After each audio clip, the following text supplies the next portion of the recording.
I would like to say to my brothers and sisters,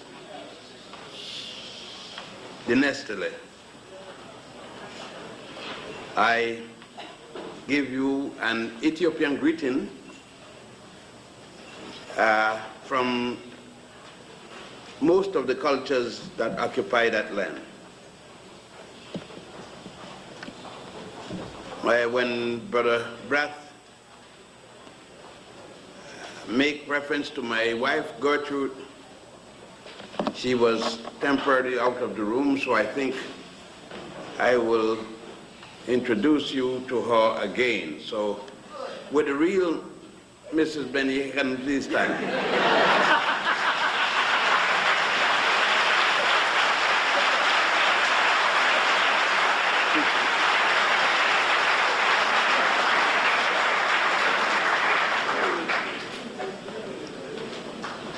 I'm traveling tonight with a very good friend of mine, and I know most of you would be lost for word when I introduce him and his title. The Reverend Sam Brown is a friend of mine and a Baptist minister. Sam Brown.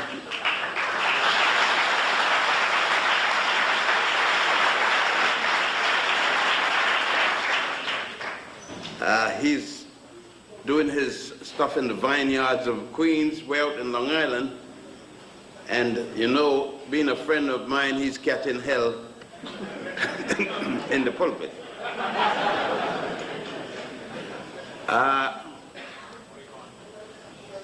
What I'm doing now, after 53 years, starting in 1939,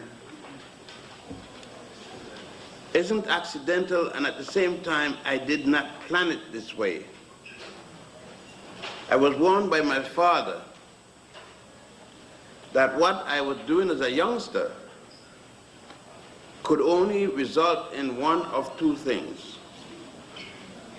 And my father then told me, you don't take a job if you're going to be a gambler. There is no successful gambler working. If you're a gambler, you must spend all of your time to understand the tricks and charnies of gambling.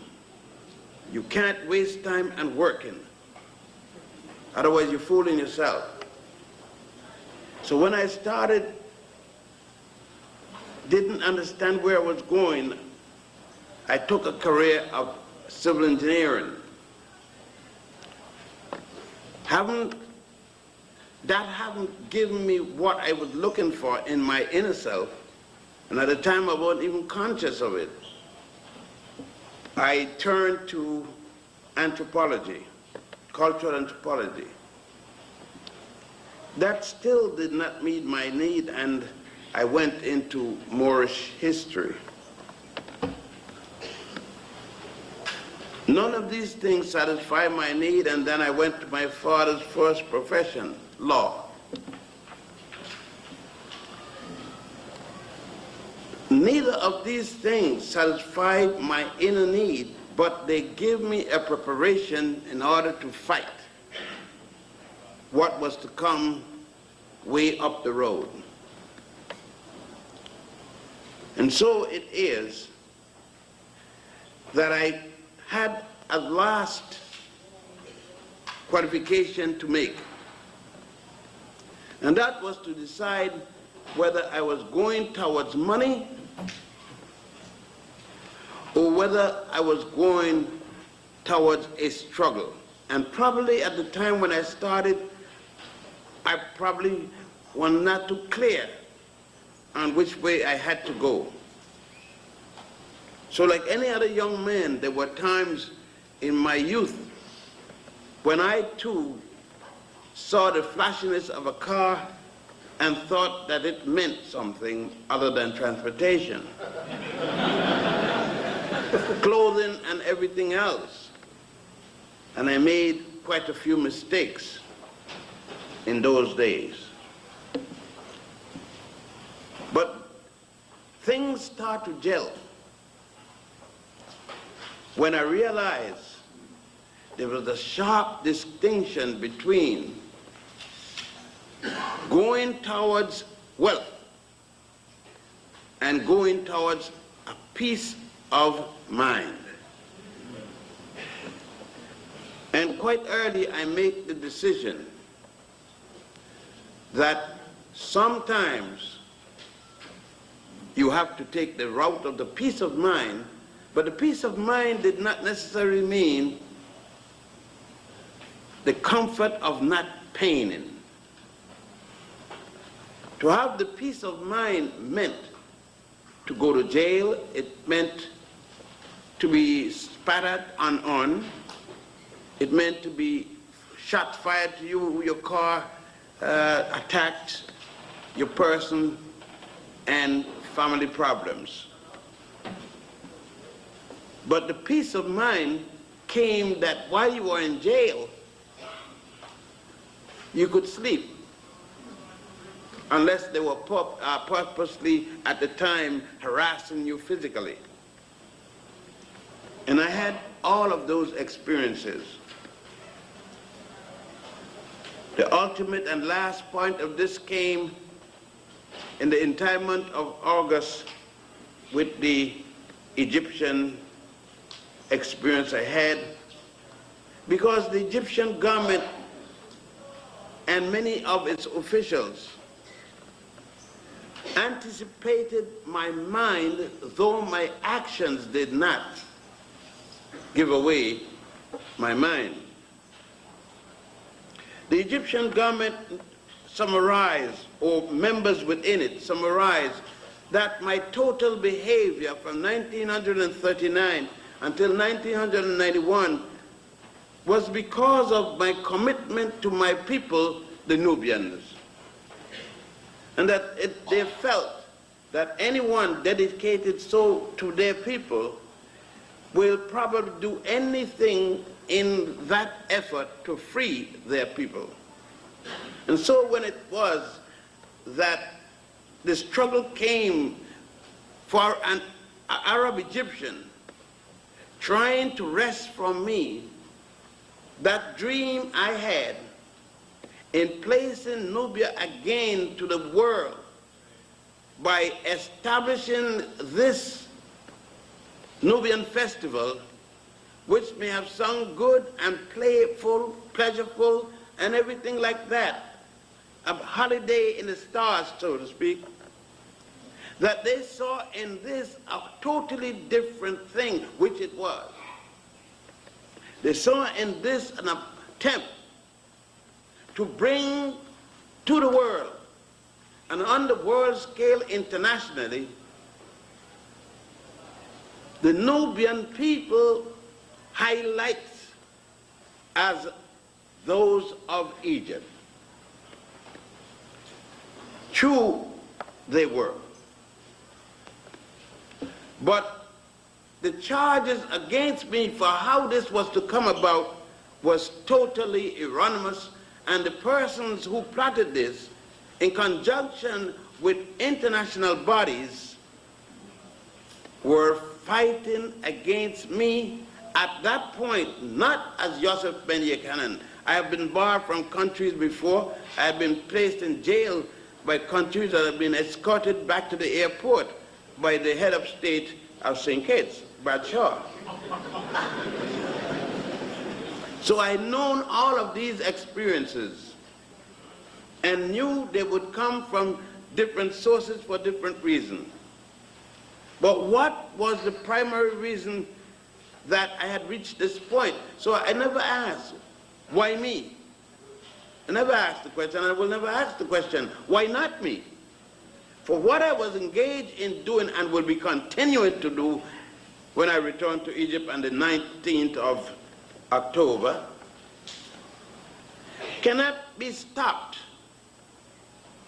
And someone asks, how you mean it can't be stopped? You're a human being, you could die like anybody else.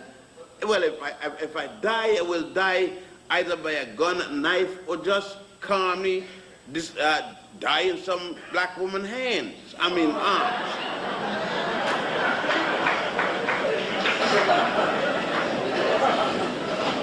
God should know about that, so. But nevertheless, I will die. And someday must die, based upon what I'm seeing. But I will continue to the last of the breath to be struggling towards Nubia. And so with that, I've made it possible that money never played an important part, though it is important. The pursuit of it is very difficult, and at times it makes it uneasy for me to perform what I have to perform. But what is it? When 1936, and then subsequently in 39, when I made my first move in terms of Egypt, then I started what happened to me in August. We expect that only when we do things momentarily in one day, the reaction to what we have done just a few minutes prior to what comes down on us, we feel is that the thing that actually we're paying for. No. What happened to me in August 1991 began in 1939, and this was the response to what I did then. Between 1939 and 1991, what happened was the intensity of what I had begun in 1939. And because I knew it, when I went to Papua New Guinea, arrived in Papua New Guinea with $19 in my pocket, not knowing where I'm going, it didn't bother me, because when I was assured that 99% of the population looked like me, I knew I didn't need more than $19. I didn't know I didn't need $19. Because I knew what I had to do to live among them people. I had certain skills. I had the skill of law, the skill of engineering, and the skill of historical research. And there's no way that I could make contact with anyone there and we could communicate that I would need bread to eat. Since it is that my objectivity was always the African people. When I was teaching at Columbia University, I'm going to go into history, but this is important to understand me. I was simultaneously lecturing 2 blocks from here, exactly, on the southwest corner of 125th Street, right in front of the chock full of nuts. I would come down from Teachers College, where I was teaching 2 courses, to 125th Street to the University of Hard Knocks. And there I took all kind of abuse because my language was not proper. I did not know to speak to my brothers and my sisters.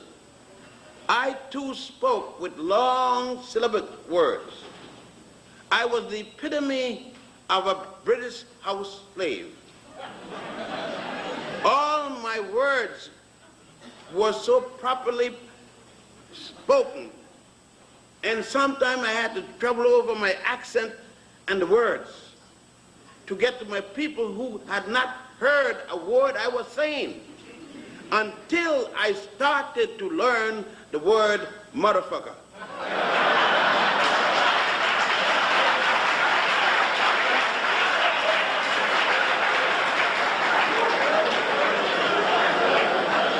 When I learned to say that and to speak it with all the strength and vigor,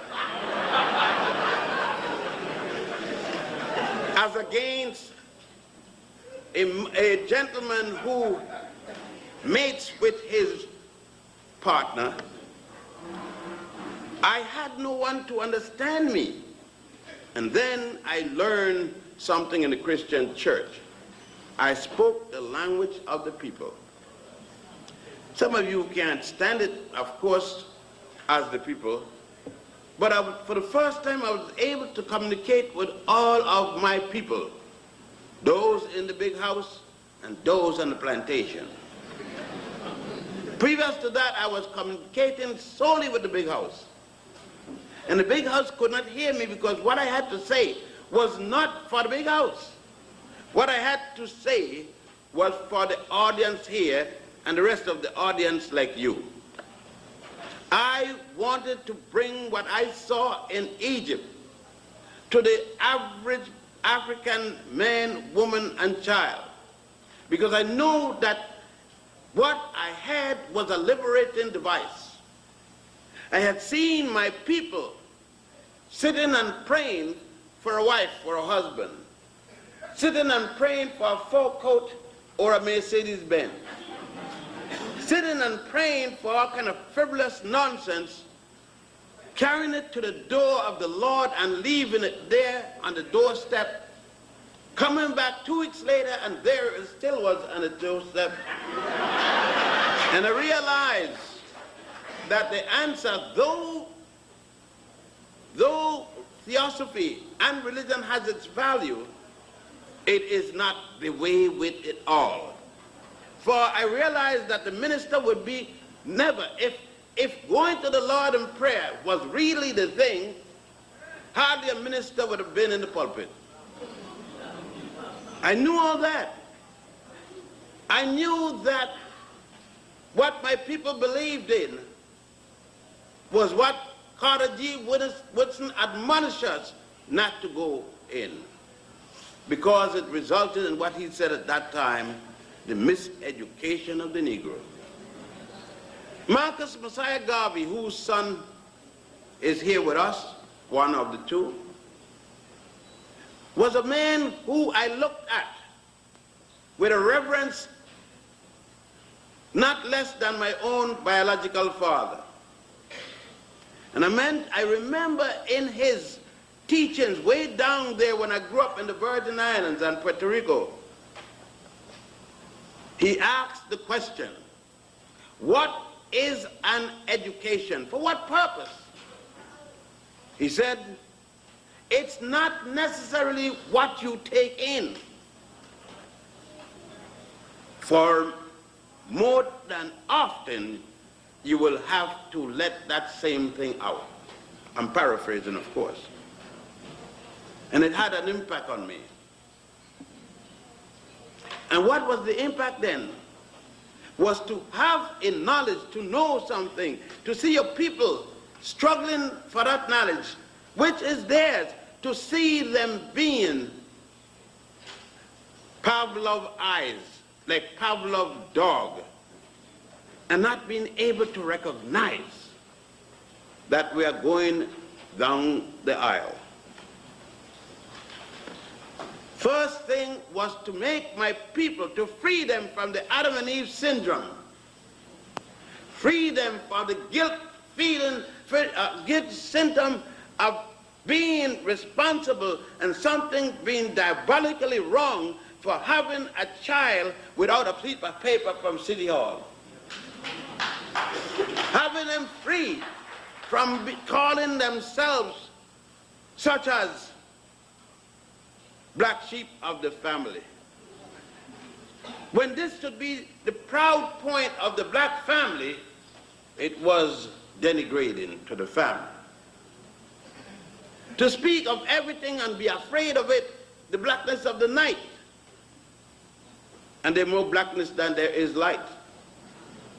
To be afraid of your own skin, and to be shocked by the mirror when the mirror revealed it.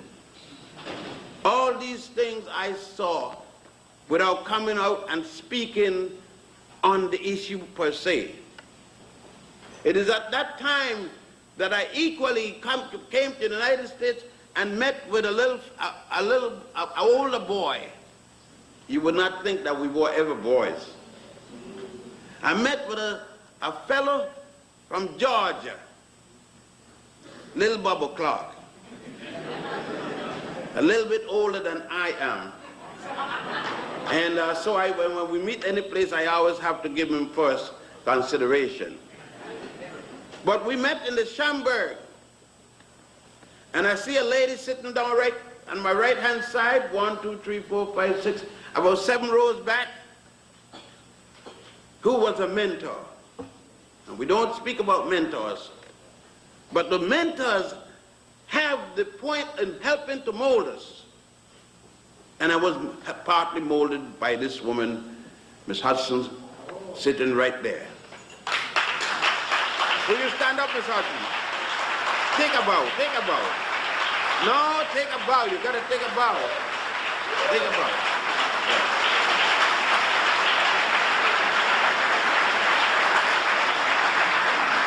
I had to, because you claim how beautiful the Schomburg is, and that's what I'm talking about. What a beautiful place, what an intellectual place, everything about it. And of course, we give honor to Brother Otto Lanza Schomburg and others. But I am a living witness for the many, many nights till 2 o'clock in the morning, 3 o'clock in the morning, coming back from meeting with that young lady there, going home by herself towards the Hudson River, trying to get what you now got there. So I think that the old building, at least the old building, should carry Gene Hudson's name.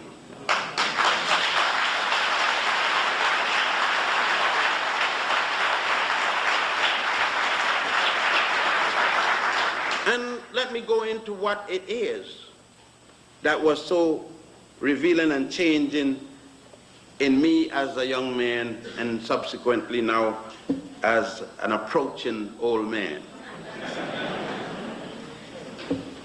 It was that which Garvey was speaking about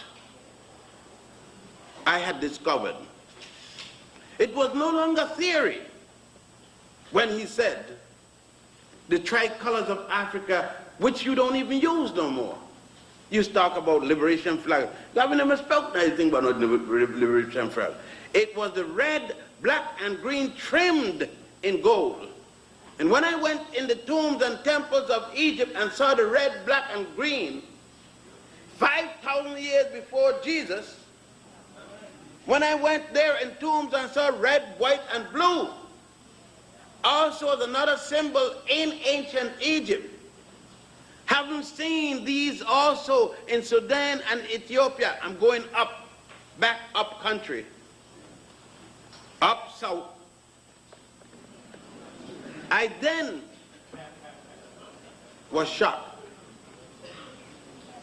A man who had himself not gone physically to any part of the African continent, but totally spiritual transmission.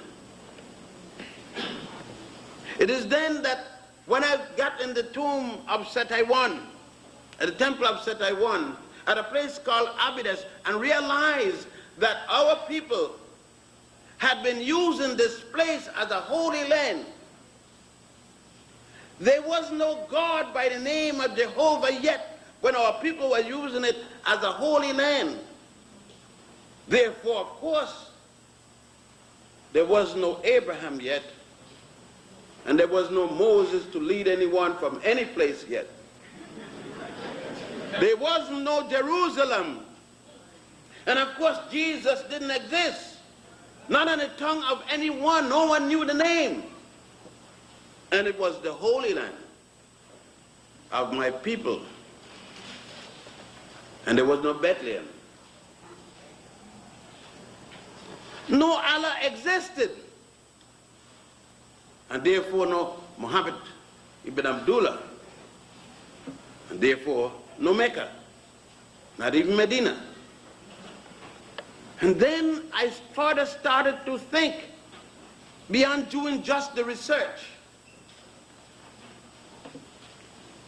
And other things started to come to me, and another damning thing came to me was the concept of the Immaculate Conception. As I walked through that temple and stumbled into the room and looked and see an erected penis perpendicular to the body of the image of the person being there.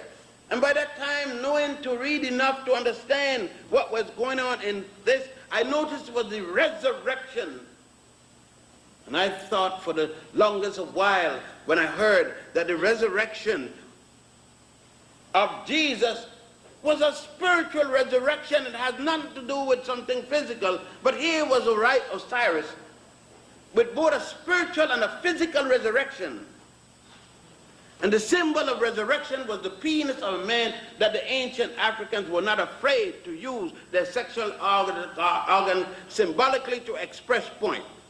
I had seen this in other temples as I looked at goddess Mut, stripped naked, and the text saying, goddess Nut, exposing heaven to the world, her vagina. And I had heard of the word heaven, and I was taught to look up in the sky, especially when the big clouds pass. I had been in heaven. I had come out of heaven one day on December 31st, and didn't even know I'd been in heaven.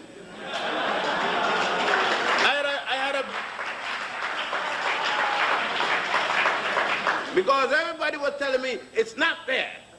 I lay down with it. I had learned to even go back in it.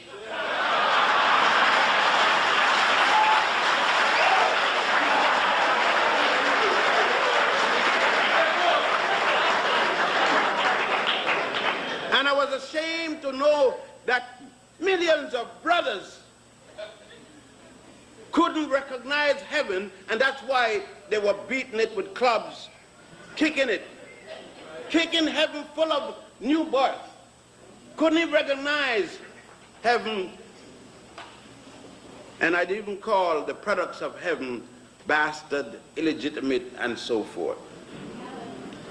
This kind of news had to be told, but who's going to listen? Who's going to listen when they are already reached the epitome of what my brother had said in the miseducation of the Negro?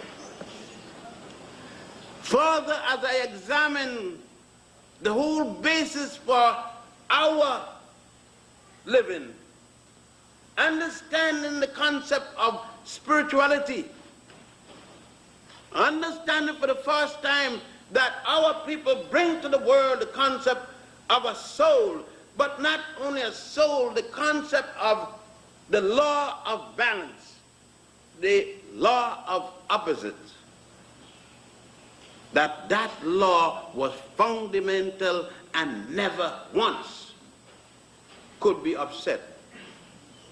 Our people had even carried into the concept of balance the law of opposite, and showed that just like we are seeing melanin today, our people had seen it way back there in the concept of balance. It was hard to put these things I was now seeing as my pick and shovel dug into the earth and the blisters came. There was no time to worry about the blisters because the information that was being revealed was something that I found to be my greatest difficulty. Because what now that I've got this, who am I going to tell that can understand me? Can I tell my mother? No. She was a midwife and should have, but her background, her training. Could I tell my father? No. Though he encouraged me, because neither of the two could understand because of the background. How now would I tell my people? I realized it.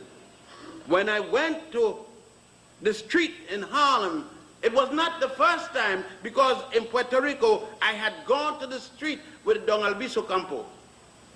I had been in jail in 1935 with the black shirts in Puerto Rico at the university.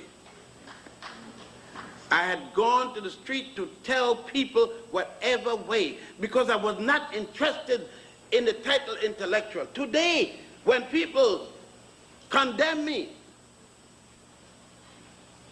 for not being an intellectual of the PhD type, They think that they're bothering me. They don't. I've given up. I surrendered the name last Saturday before last and at my lecture at First World. I gave it back. I turned it back. I don't need the damn thing. I didn't need it then. But I needed it. I couldn't go in certain places with my brother and sister. Hadn't I used that white man's certification, I would not have been able to get in. I no longer need it. But I refuse to use it and what I consider the epitome of the black man and particularly the black woman's value. Never did I put the PhD on my works because I refuse to let the white man certify what I am doing.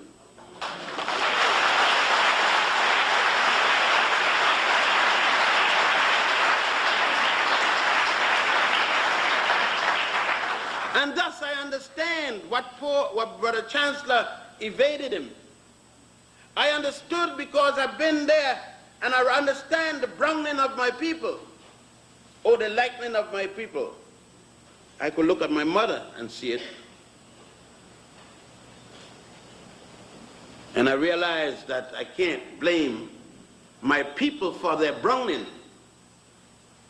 Therefore, the light one among my people and the dark one among my people had to be treated equally because they were not responsible for what happened to them by the Arab slave trade or the European slave trade.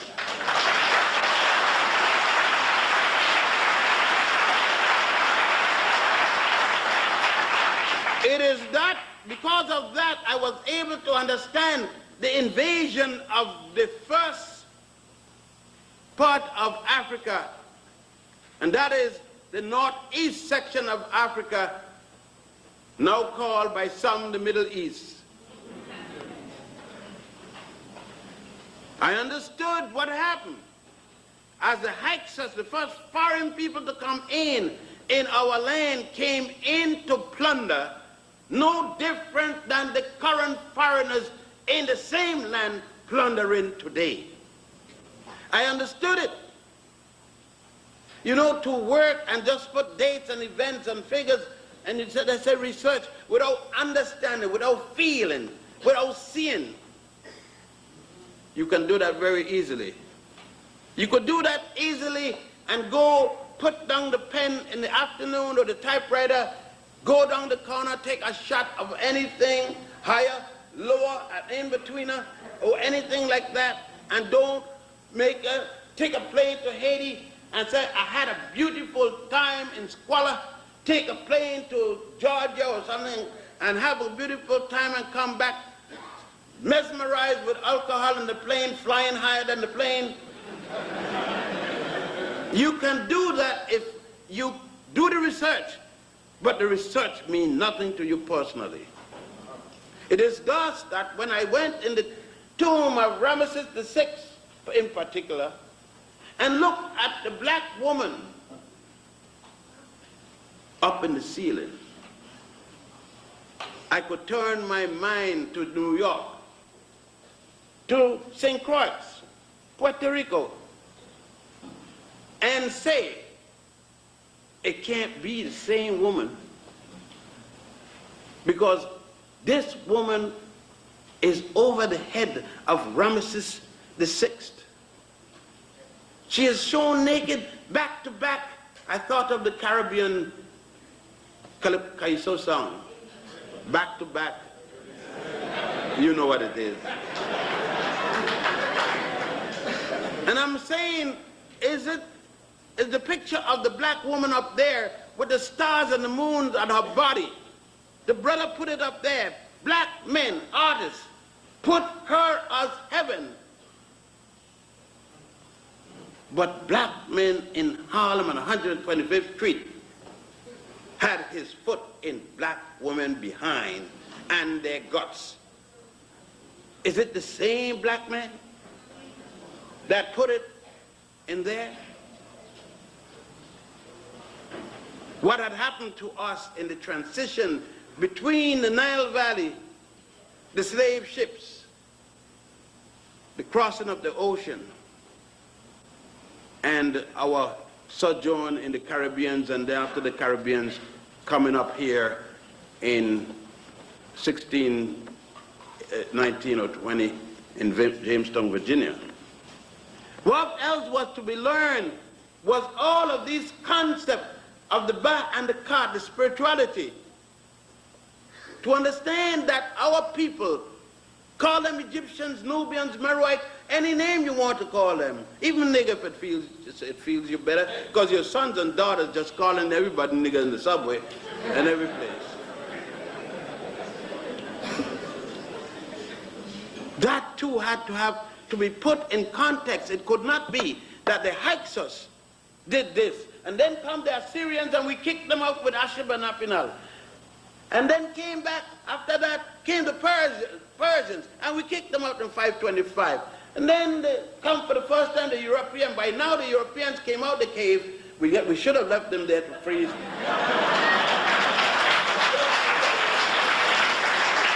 You, being nice, you relieve a man. You say, if a man is drinking beer, and all of a sudden you buy him champagne, he had no tune-up between beer and champagne, and you let him from cheap beer to Moet, $150 a bottle, it's going to make him sick. You have to put a little bit of Moet in the beer and then add it so you can get the beer taste, the champagne taste. Otherwise you haven't done him any favor. You kill the man. So I had to find the transition between what I was reading here and what I could bring to my people. And it still hasn't been done, because it's sad to know that even in 1991 we are having a conference to discuss, is Egypt in Africa? And all the intellectuals going to discard it.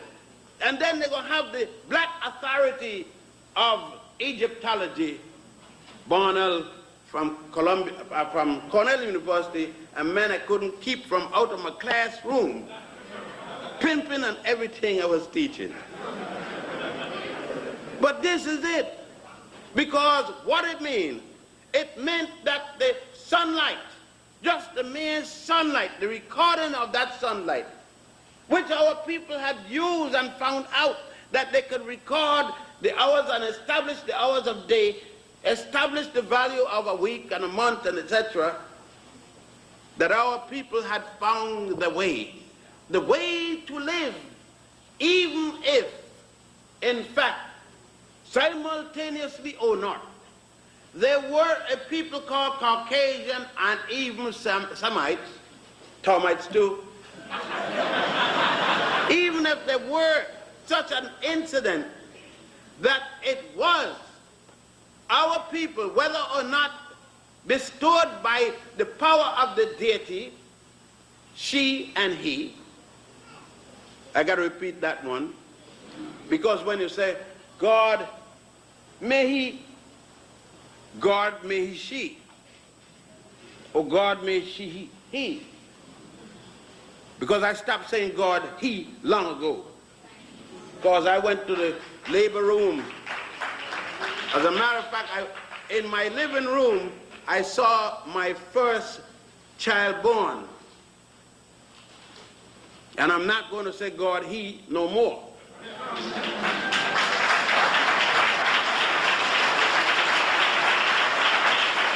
Because God Junior, he, was watching the action, but it was God she who was putting out the baby.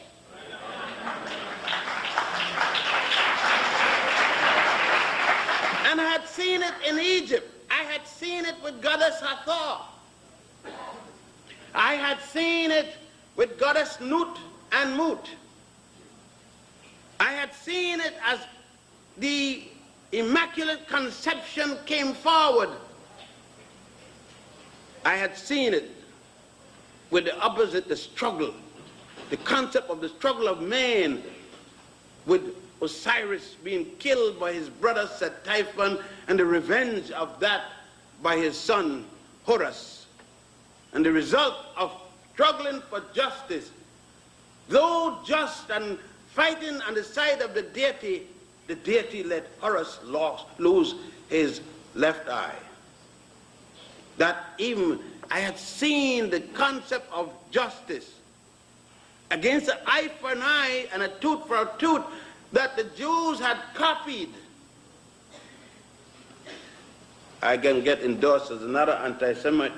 But it's all right. It's good to be a Semitic anti-Semite. Because I got to say, when the Grand Rabbi from Poland stopped being a Caucasian to become a Semite, as against me, I'm ready to have another debate with another rabbi anytime.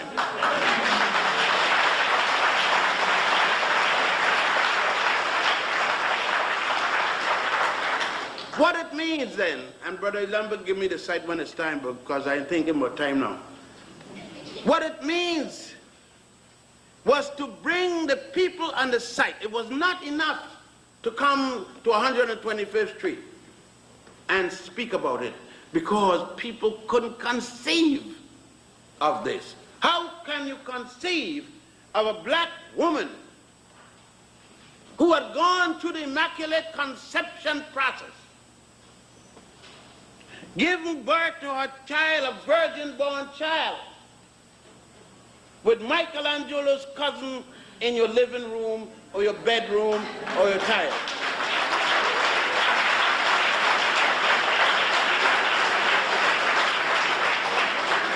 It was not enough.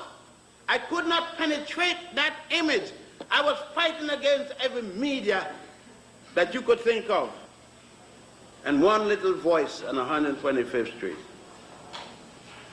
The device was then, let me carry you there.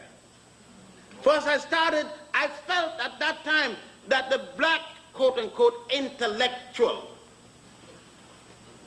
would want to pass it on, and found that he had no idea, because he had to wait until the cracker said, I'm going to publish you. But first I'm going to edit you so that your work is meaningless. I had to bring you to drop that black intellectual, to go, and the black intellectual now say that I can't write. I am redundant. I don't know how he found that out, because in my book I place, I am being redundant. I mean, I don't know that anybody could have missed the point. The first book I published, I said, I am going to be redundant. I said, I am speaking about Egypt, Sais, Kemet, Tamari, and give you the different names of Egypt. I'm speaking about Africa, Al-Kebulan, Ortega, Hesperia, same name, put it in bracket so you could know. You know why I'm doing it? I was doing to you what the minister does to you just before the collection takes place. I was saying to you, and God did it. Yes, and God did it.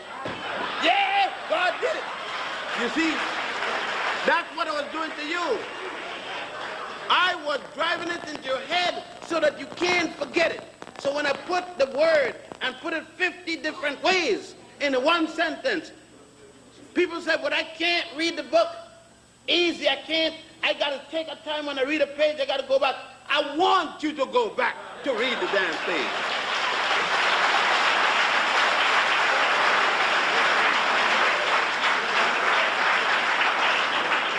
I had to send you back. You had this white Mary from Rome. And I had to send you back to the black Madonna child. And when you turn the page and got 3 pages and said, well, wait, I don't want to forget this black Madonna, go back, reference. Back to me, go back to Isis. Go back and look at Isis. I don't want you to miss the resurrection. Go back and see Min. Now I miss the resurrection. Even if I didn't show Osiris, I'm going to show you a longer penis. A real whopper. So I carry you back. So I carry you back to see God Min, the God of fertility. so that when you and your man get naked, that neither of you are ashamed of the other, that you got nothing to hide, because some of you get married, you do all the necessary things down at City Hall, blood tests turn out to be good, you bypass AIDS, and yet when you get to the bed, you can't take off your clothes in front of each other. I am redundant. I don't know how he found that out, because in my book I place, I am being redundant.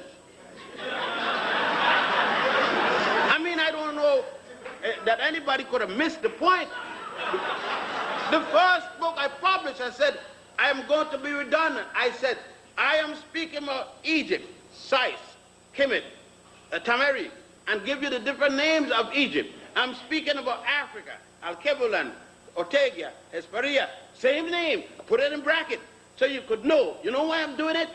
I was doing to you what the minister does to you just before the collection takes place. I was saying to you, and God did it. Yes, and God did it. Yes, God did it. You see, that's what I was doing to you. I was driving it into your head so that you can't forget it. So when I put the word and put it 50 different ways in one sentence, people say, but I can't read the book easy. I can't. I got to take a time when I read a page, I got to go back. I want you to go back to read the damn page.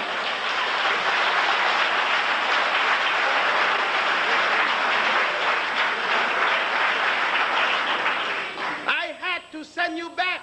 You had this white Mary from Rome. And I had to send you back to the black Madonna child. And when you turn the page and got 3 pages and said, well, wait, I don't want to forget this black Madonna. Go back, reference. Back to me, go back to ISIS. Go back and look at ISIS. I don't want you to miss the resurrection. Go back and see Min. Now I miss the resurrection. Even if I didn't show Osiris, I'm going to show you a longer penis. A real whopper. So I carry you back. So I carry you back to see God Min, the God of fertility, so that when you and your man get naked, that neither of you are ashamed of the other, that you got nothing to hide, because some of you get married, you do all the necessary things down at City Hall, blood tests turn out to be good, you bypass AIDS, and yet when you get to the bed, you can't take off your clothes in front of each other. So I had to remove that fear, because that fear went in your own condemnation of your own child. I had to relieve your mind to let you know that if you want to find God, it is a penis and a vagina. That's God.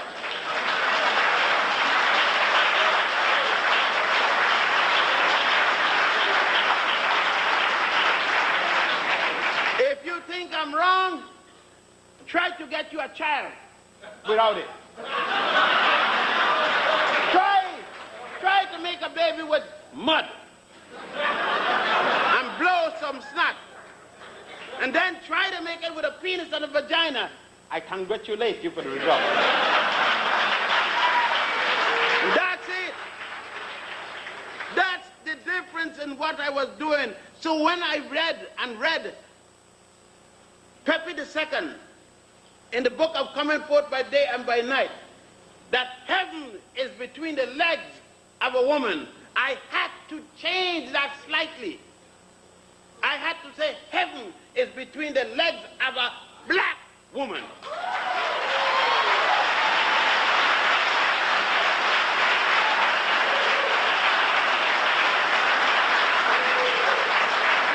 Yeah. Egypt made me a man. It turned me around the Nile River and the valley, from Ethiopia and down. And then I had to look for the source, because everything points to me that it isn't from here. That when the Europeans come for the first time, the Greeks being the first one of them, that they didn't understand what they were seeing. I look at the ink and noticed that everywhere on the Nile I went, it led me back upstream. And as I looked and the examples of the artifacts coming from different places, I found that it's among the Twa and the Hutu, which you call the Pygmies, the smallest of our people, that symbol was first used. Then I understood. But later I was to be reading and found the papyrus of Hunefa, which stated emphatically that leave no doubt in my mind who was the Egyptians. It leave no doubt in my mind the doubt that Diane Ravage, Alfred Levine, and Arthur Schlidzinger et al. And sorry, Mayor Dinkenstein.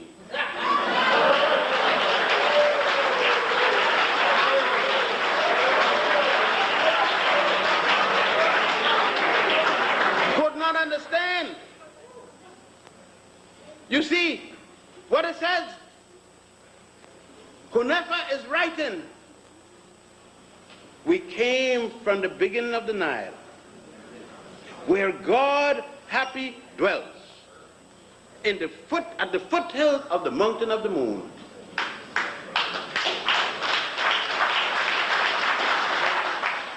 There was nothing to debate.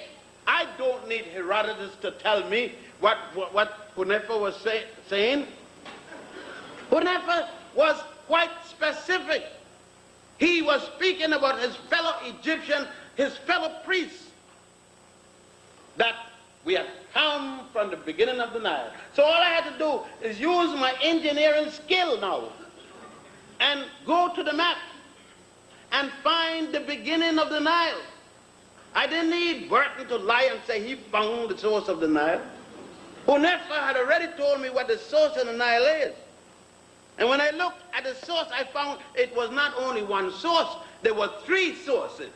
Two of them in the highlands of Ethiopia, one of them in Uganda. The source of the White Nile being in Uganda at Mwanza Nyanza, the British one time called it Victoria. How are you going to name a lake for a sick-ass white woman?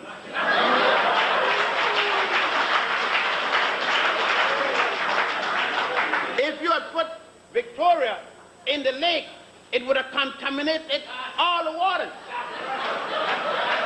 Here's a woman that bragged. This woman bragged she was the cleanest woman in Europe. In 1 year, she had taken a bath.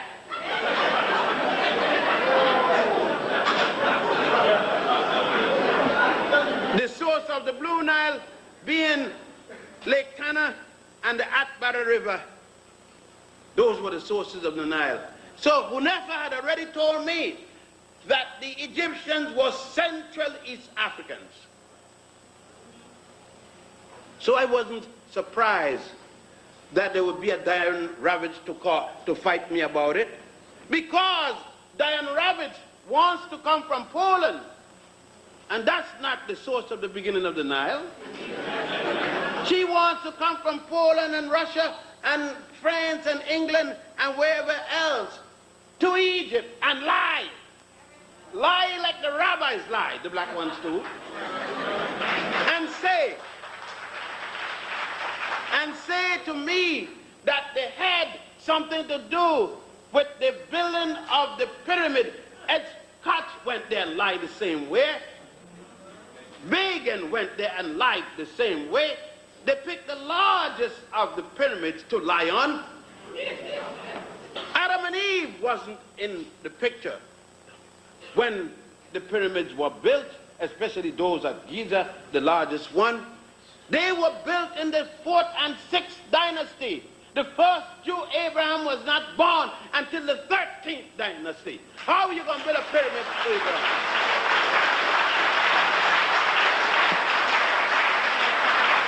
Yeah, we have to make it clear. What Jeffries have done is fantastic, but Diane Ravage haven't heard anything yet.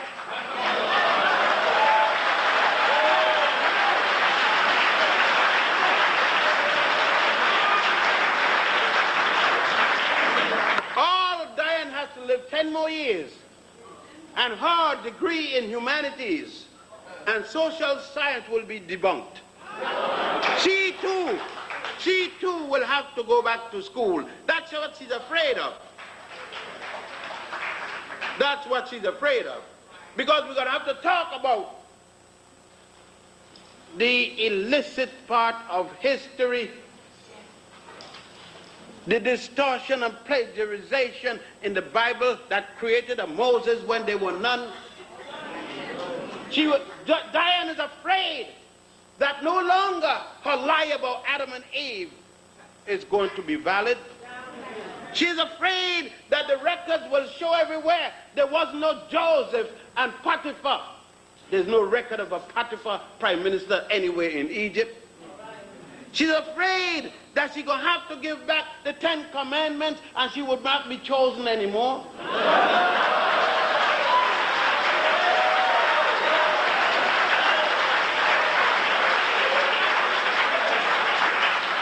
Yes, she is a Texas Jew.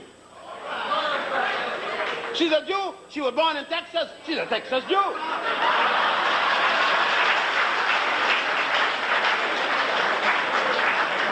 What is it she's afraid of now?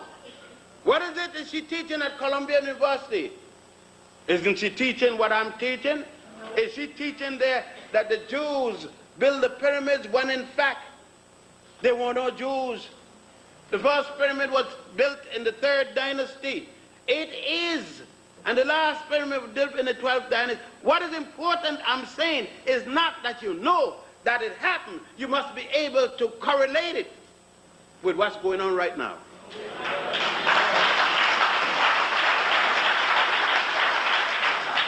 It would be folly for me to go to Egypt for 50 odd years, dealing with these perspectives, and come back beating my woman in 135th Street. It would be folly for me to go to Egypt and see this thing and come back and don't give a dime to my child to eat the bread. It is not good enough to read it, sing about it, dance around it, and don't act it. Not good enough.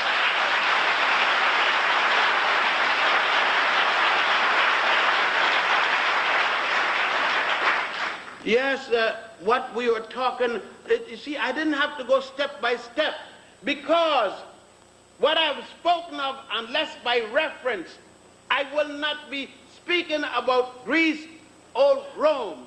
I will not meet yet the Appa Dappa Lappa fraternity or the sorority. They do not exist. I will not meet the Freemasons if it's Prince Hall or Who Hall. I would not have met the daughters of whatever ISIS yet. I spoke all that time, and I'm still in the Grand Lodge of Saqqara. I have not come to the Grand Lodge of Waset, which you call Luxor yet. Not gone to the 2nd degree, much less 40 years of my education. You see, I am still a novice. I've just been circumcised at age 7 before they had to bring down JC. That's Jesus Christ. To teach him what his brothers had so he could go back and take aromatics and bring people out of coma, bring Lazarus out of a coma. If he was dead, he would have buried the turkey. He brought him out of a coma. They didn't know the difference between death and a coma.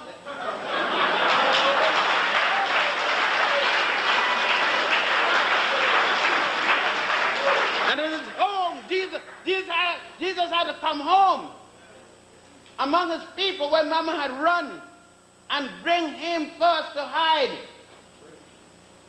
They had not blood. How the hell you got Jesus blue eye with golden locks in a bunch of Harlemites? And George Bush sent the army in spite of Colin Powell.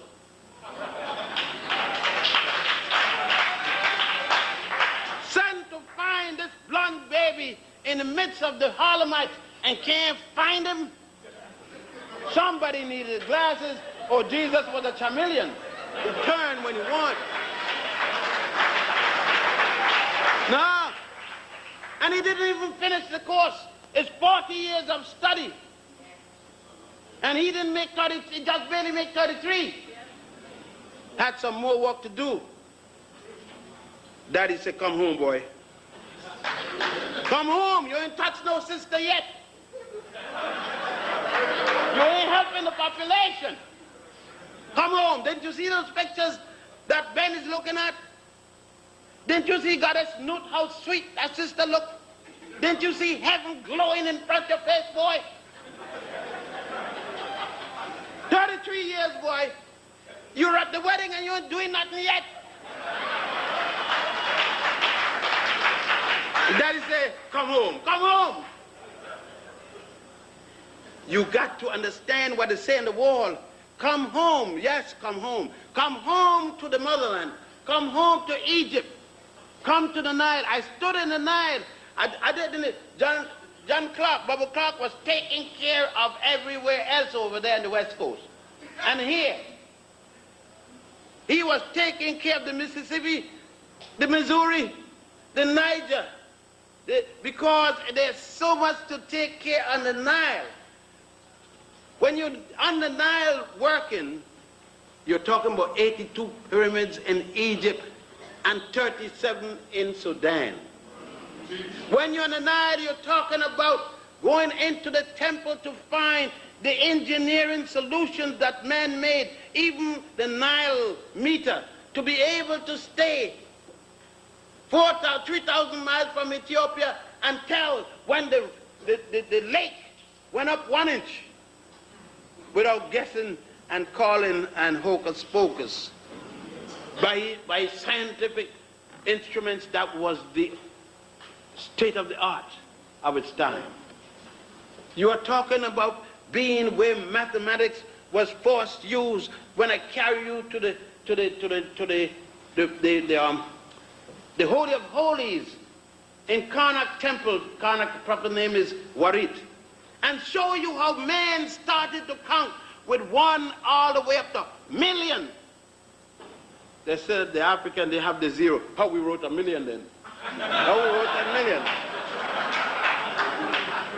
Oh yes, and you come with your camera and you taking the picture.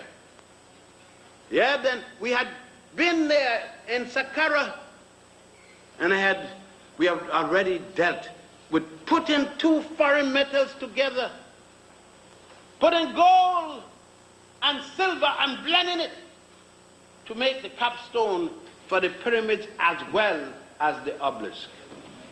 Yes, you knew that when you went to Washington, D.C. and looked at Washington's penis, which Martha couldn't enjoy.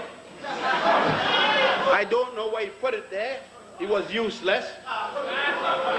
But you didn't know, he didn't know that when he put that reinforced concrete thing up there, that he was copying Osiris' penis that had been cut off by his brother Typhon in a war between 2 brothers thousands of years before Cain killed Abel.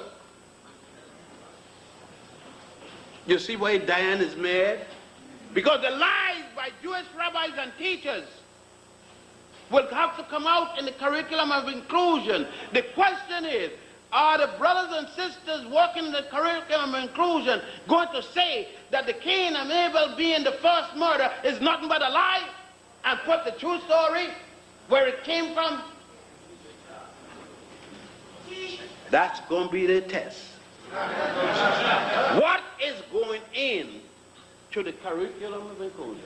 That's the way. You see, it's a new day coming.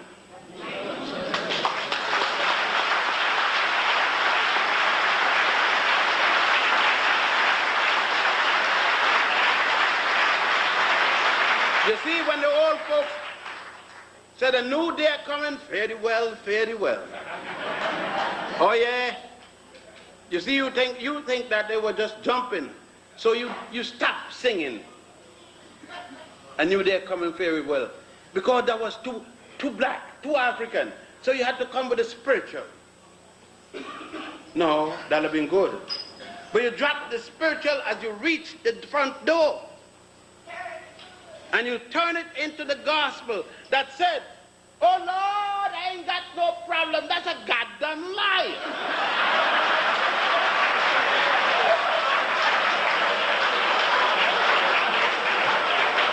You got problems, you got roaches, you got the rent. You got a junkie fall out, your son just gone to jail. You just heard that your son OD, your daughter got pregnant and the guy run away. How the hell you mean you don't have no problem? As long as you got Jesus. You got Jesus and you got a whole lot of problems.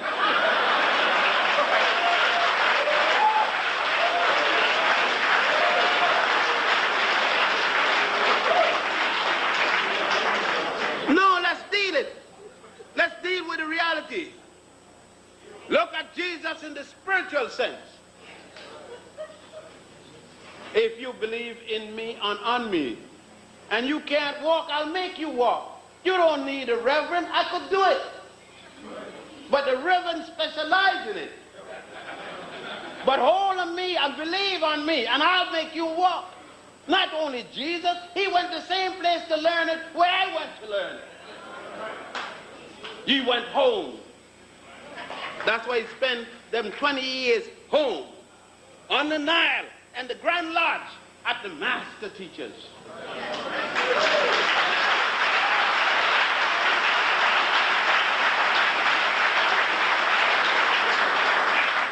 I'm going to wind it down because you know that I'm still human, and I had a stroke about 6 years ago, so I'm not going to get myself in stroke condition.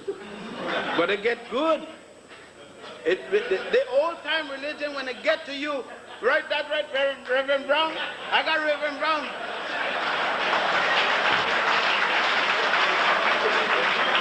Boy, it make you feel like a good black sister. You know, you get in the clinch, then you hug each other, and she said, tell me you love me. And you know you love her, but at that moment, you ain't got time with no theories.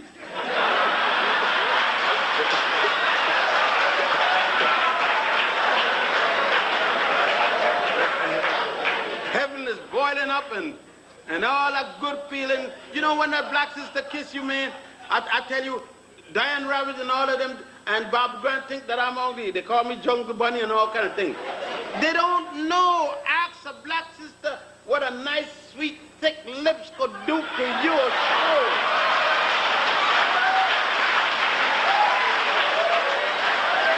Boy.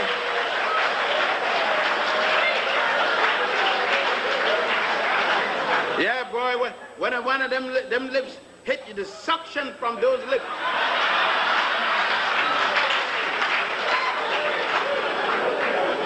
I have to pray when I say that, good Lord, I thank you for these lips. The Lord must have known what he was doing when he put lips on brothers. Lord had to know what he was doing when he makes sisters with them sweet, luscious titties. And the Lord, oh man, brother, come unto the Lord and glorify the sisters. Talk to the Lord and tell the Lord, Lord, when you make black woman, you outdid yourself, Lord.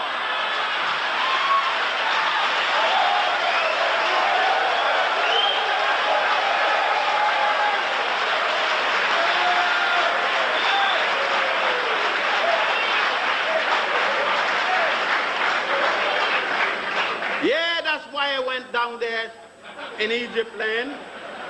I went down there to learn the sciences of the world and the liberal arts. But most of all, I learned the value of my mother, the value of my woman, the value of my daughters, the value of my sisters. I learned to look up, down, or sideways to that African woman and say, good Lord, what would have happened if you weren't here?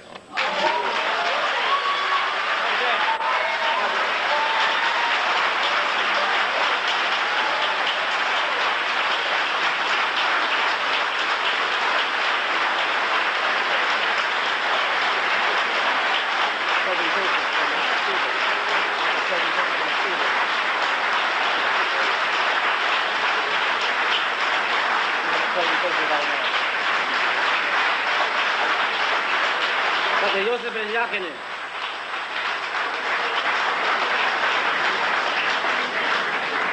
At this particular time, first of all, before we, don't go, hold your position because you want to see what we're getting ready to do right now. But there's a 4-tempo HUM 955 and 87 Saab A2B 106. You have to move it. Dr. Ben has talked about our history for many years. But he's also been a person that has talked very much about the history of many people, and particularly of the indigenous population of the Americas. For many years, the Native Americans, for lack of a better term, have listened to Dr. Ben also, and have always wanted to bestow upon him the acknowledgement of what he has actually done in talking about the history of mankind. And at this particular time, since we have Dr. Ben here, and we always try to deal with a situation that is a little bit more than the ordinary,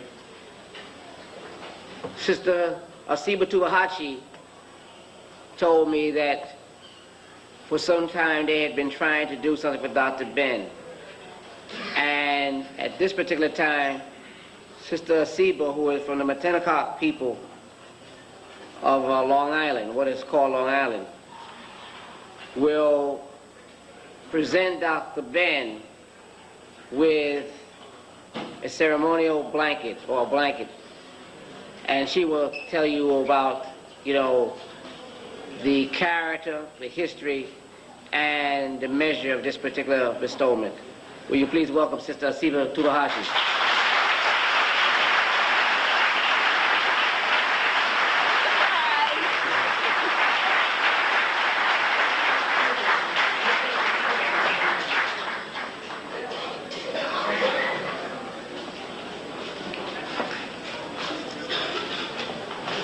It took quite a while before I was able to catch up with him. I guess I kind of took for granted how easy he came to our assistance when I just said, help. We were not a well-known nation of people. In fact, we were called extinct. So there was nothing for him to gain by responding when I simply said, please help us. I have a double mission. First of all, to properly thank and to acknowledge the courage and the unconditional love of sovereignty of this man.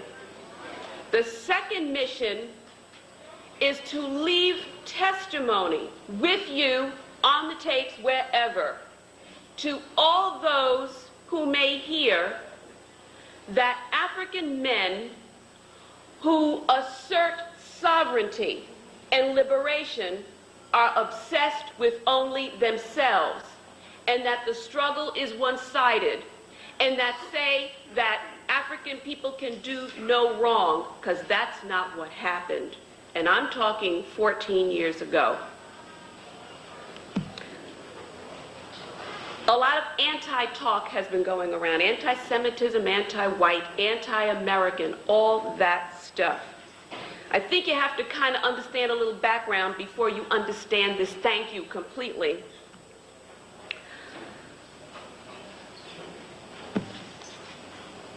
Turn your minds back to 1976, bicentennial time, when Roots came out. Everybody was all excited about a slave, slavery. Everybody wanted to erect monuments, all excited. People who wanted to get all kinds of emotional junky stuff off were all hyped up about slavery. What was about to happen is, you see, it's important to understand that the Matinacock Nation is presumed extinct. That means we're supposed to not exist anymore. Myself included believe that. It worked. So when I was asking him for help I knew my relatives were getting sick because landmarkers were coming to the last stretch of land that my relatives were still on and my ancestors had, and they were calling it a landmark for slavery. I had all kinds of choked up feelings because it wasn't hype, it wasn't the fashion, it wasn't the style to say anything that could be perceived as anti-black. Dr. Ben understood. And I just want to say, I want to just share a little excerpt from that speech he came out and gave. And you know, the little seeds that he dropped were so very important, because in order to be able to liberate or fight or struggle, you have to be able to conceptualize a self. I hadn't a clue as to what any of that was about. And to those of you who have read my book, Taking Another Look, or have heard me talk about pathological oppression, a main source of those seeds were planted by this man, so that I will say I will live and I don't want to die. Because he sent me on a major push toward a transition. You know, when he was talking about who would listen to me, I have this information, who's going to believe me? I understood. And when you talk about speaking your own language, I understand that too, in references to women, because once I understood I had a language and I had a right to speak it, I learned our word for creator was nushkanokas, which means my father and my mother. So I understand the danger in revealing, finding out something so very vital to one's life and wondering who's going to hear me. I'm going to share this little excerpt with you. He had come out to the African American Museum in Hempstead to just support us.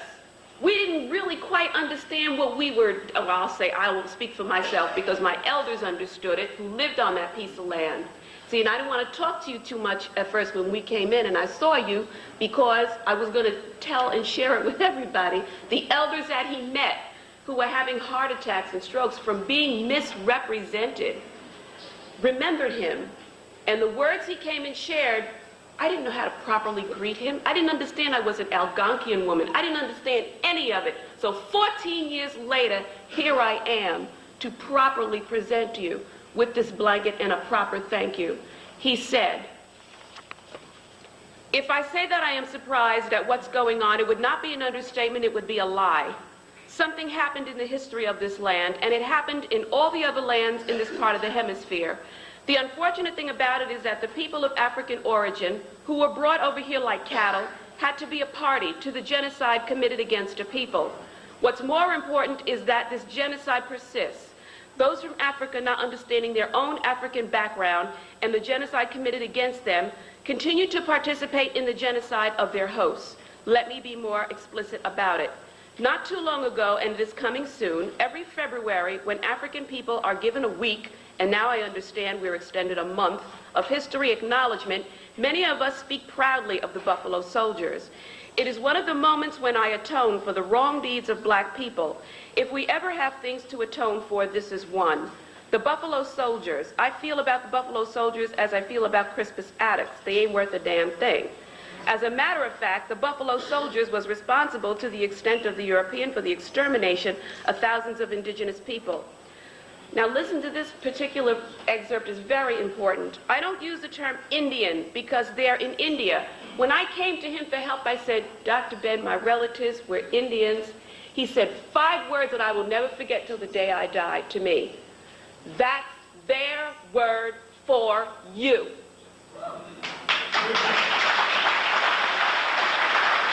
I said, oh, there and you. There's a separation. There's a difference. And then came the beginnings of understanding self. I don't use the term Indian because they're in India, the indigenous people of the land, and I don't use Americans because they are not that. None of these people came from Amerigo Vespucci's ancestors. It's unfortunate that most of us, by virtue of time and education, I feel I should call it indoctrination, got the name that the imposed master imposed upon us. I think that the time has come when we must be clear, not only over opposition to the treatment, but opposition to the names given to us that don't represent us.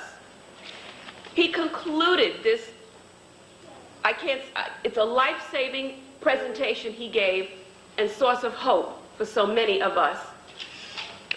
I don't feel that 1 square inch of Africa belongs to any European or Arab. When the last African dies, only then shall we give up the right to get back that last square inch of African land.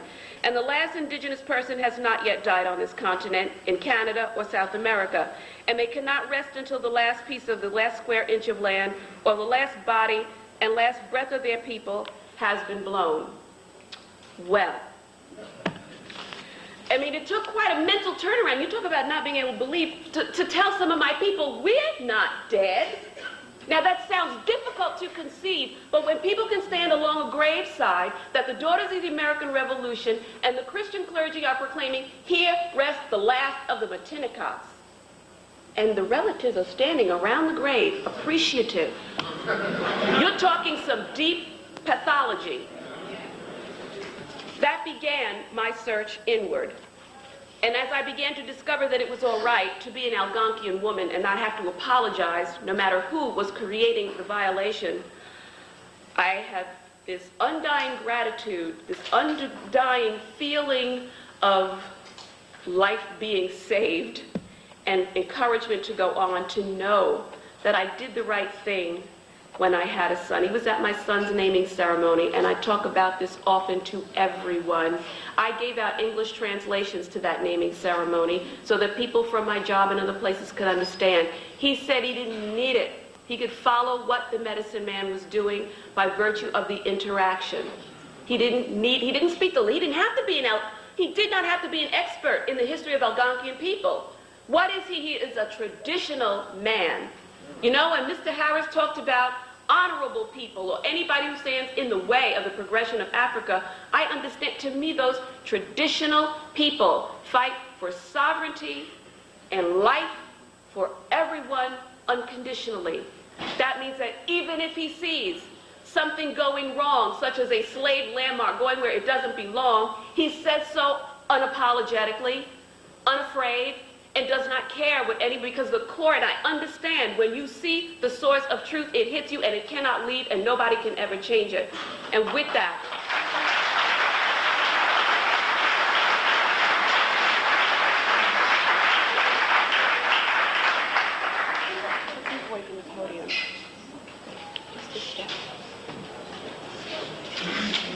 I didn't know 14 years ago how to say thank you to you.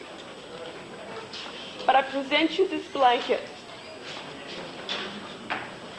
You have given me so much inspiration and so much courage. I only hope to have the rest of it and your energy for what must be done now.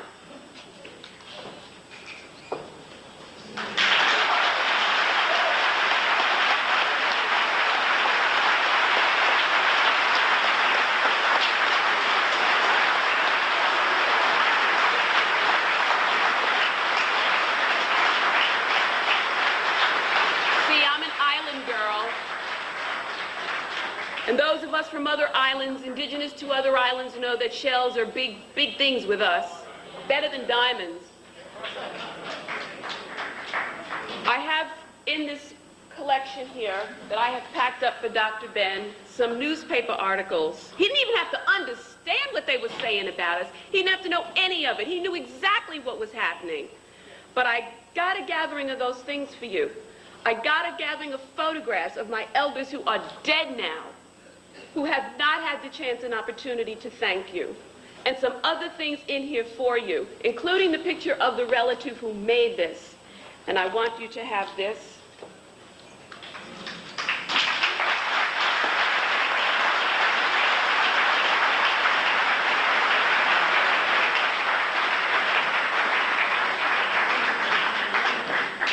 And you see, he was talking about sexuality, and I've heard a lot of people say that they feel offended by the references that he makes. But people who are not mad at sex, people who are not mad at life, understand what he is saying. Once I understood that my indigenous heritage, which has nothing to do with India or any other such name brought over here on any boat with the smallpox blankets or apple pie or any of that stuff, then I knew I had it too. And you find the traditional people don't have trouble communicating. Traditional people express the same values. So once I got it together, it's all right, Asiba, you're really here. We're not imagining our existence. That, in the season of the first plantings, we teach our children about sexuality. The boys, they open up the earth. The girls, they put in the seeds. They cover the earth, and the boys water. Mother Earth nurtures the seed. Father Sky rains on her. And all of this is learned in front of their family. There's no need to look at any disgusting magazines or do any stupid kind of talking, because there's a real conceptual value, nothing to be ashamed of or hide behind. So in the traditional spring planting, the children, my children, planted, and every time I see this man, I bring the kids in front of him, that man held you, my son. The fruits and vegetables, the vegetables that they planted, this is Nanawa, it's Thanksgiving. This is the real Thanksgiving during the month of October in our harvest.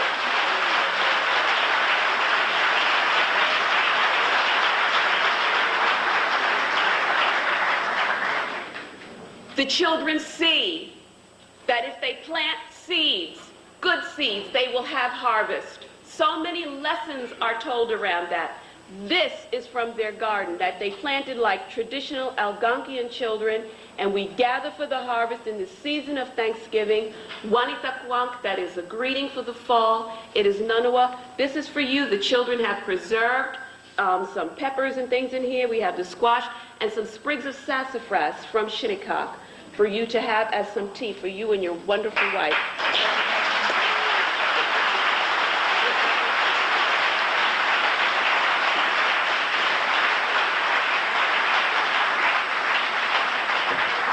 And I hope that no matter what you hear in the news, no matter what you hear from wherever else, from whatever riffraff may have whatever bullying license or methods to do so, yeah, it's going to get even rougher because we're getting very close.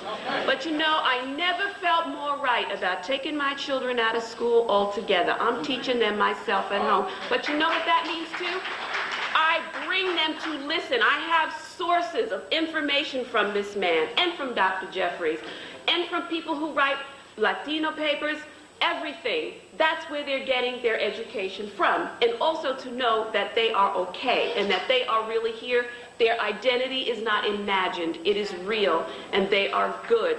And I never felt more correct about doing anything. I want to thank you. He was at my baby infant son's naming ceremony. When he comes to my son's honoring ceremony, this is how long it's been, because he will be a man. We are going to stand him up to be a man, and we will properly sash you and offer the things that you are due. When my son, and you will see him again, you held him in your arms as a little baby, he is now going to be stood up as a man. And I thank you for what you have given me that forced me in that direction, that said, you will do this or die. It doesn't matter if nobody understands what you're saying, you're going to do it. Thank you. Keep living and keep living.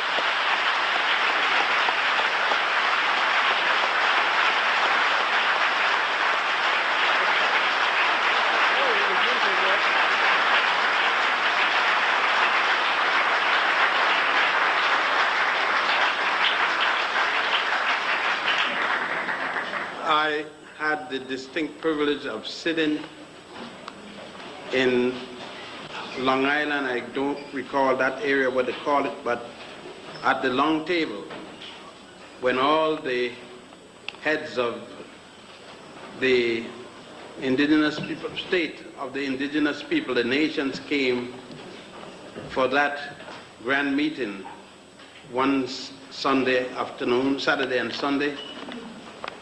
And it was a beautiful day because I was teaching at Pace College, which is now Pace University, to the Long Island campus. And one of the princesses were going there to school at the same time. And we would sit and speak and compare cultural notes. And I was so surprised of the many customs that were exactly the same as my people in the northeast part of Ethiopia. And as she said, since we were both living to the earth and with the earth, the soil, it seems as if soil people everywhere had a common language. Truly, I didn't know how much it must have meant. I spoke from the heart, as they say, and I'm glad now that this is here. So Gertrude, those Sundays I wasn't seeing what's her name. I was out there taking care of business. Thank you.